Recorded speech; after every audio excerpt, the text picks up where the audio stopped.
and welcome to my new video where I will be talking about Raquel Rodriguez, formerly known as Raquel Gonzalez, and how I feel like she has potential to be the next biggest superstar in the WWE female division. Okay, now I've liked Raquel since In Your House 2020 when there was the 6-woman tag match. She stood out to me straight away. When I tell you all eyes were on her, she was so different. She was big as hell.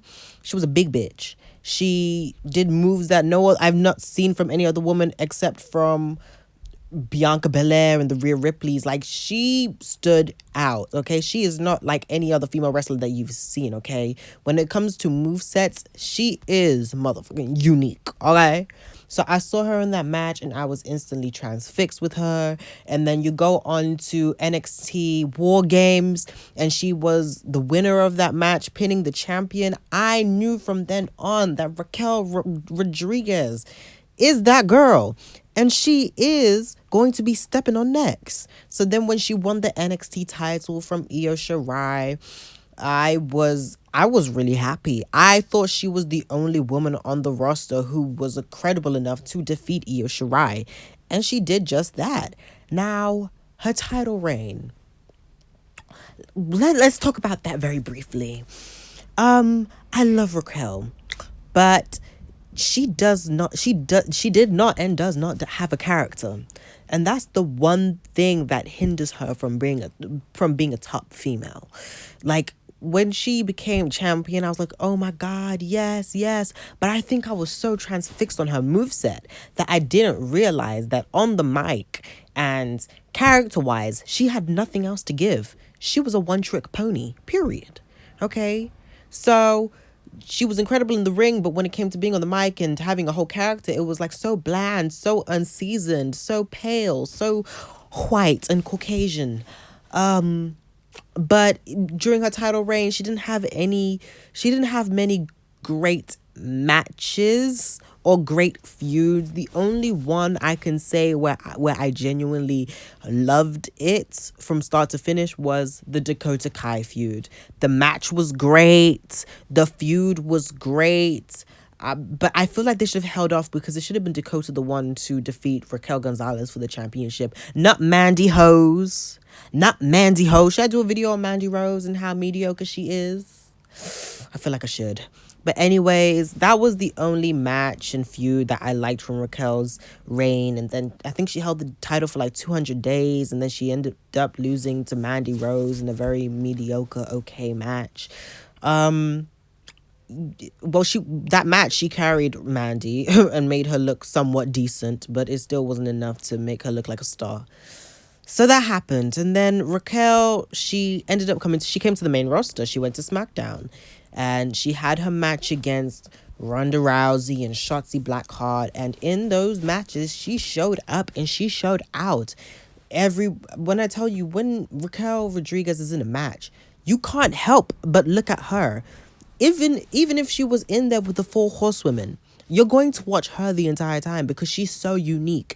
The way that she moves around the ring, the way that she sells moves, the way that she hits moves, the way that her facial expressions are. She is a superstar every time she steps into the ring. I'm telling you.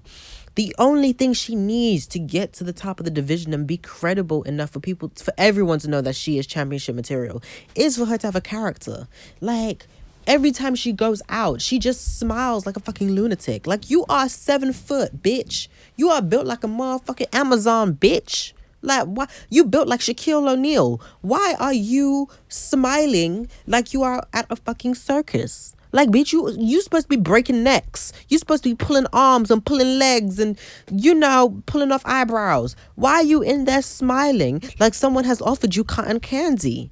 Girl, stop it. Like, I like her, but she just gotta go in and be mean. Every time she's on the mic and she puts in random words of Spanish, it's awkward. Like, am I the only one that doesn't like when she throws out random words in Spanish? Like when Shotzi called her a fucking Amazon and said she's 6 foot of disappointment.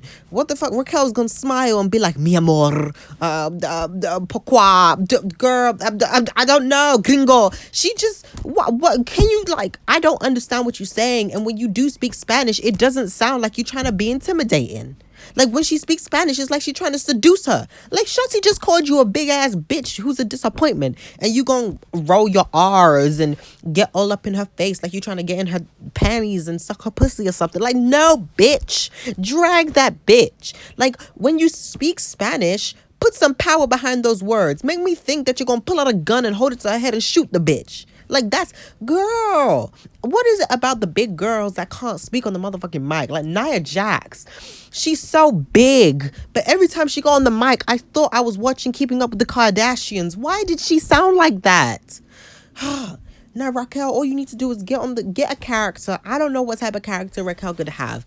I think the whole Amazon thing, like Wonder Woman thing, could be something. Like, imagine Raquel Gonzalez coming out in Wonder Woman type of gear, and her whole thing is like, I don't know, I need to defeat evil. I don't know, I need to defeat people and show everyone I could see her having a China, like China, she had like the third woman of the world. I don't know, she had some type of character like that. Like, Raquel, you could do something like that. I don't know, like, just come on, you can do so much. I wouldn't mind her also having like a male manager, I feel like that. Or like, imagine a team of Raquel Rodriguez and Zelina Vega. Raquel Rodriguez and Zelina Vega need to be a tag team. I'm telling you right now, if Raquel Rodriguez and Zelina Vega, they could be some type of Andrade and Zelina type thing. And then you could probably do like a little Mexican lesbian love story with them. I'm telling you, look at me, WWE Creative. I'm giving you an idea. Zelina Vega, she has nothing to do. Like, what is she, her and her 4-foot self is sitting in catering, eating some bland mac and cheese that Dana Brooke has made. Take her out there and have her on the mic with Raquel Rodriguez and put them in the tag team division, and make something out of it. Raquel could be the star. Zelina could be behind her on the mic, and they could, Zelina, she can sometimes wrestle, sometimes on a good day. She could Raquel could manage her as well, and she could help her get better in the ring, since we know Zelina Vega is very mediocre and can't do shit in the ring. You know what I'm saying? So, yeah, I think Raquel Rodriguez, she could be championship material. I could see her beating Ronda Rousey for the SmackDown Women's Championship. She just has to be built, given a character, and I'm telling you, she could go to Mars. Okay. Anyways, that was my video. Please subscribe, and please add my Instagram at CocoWWE1 period point blank per, and I will see you in the next video. Bye.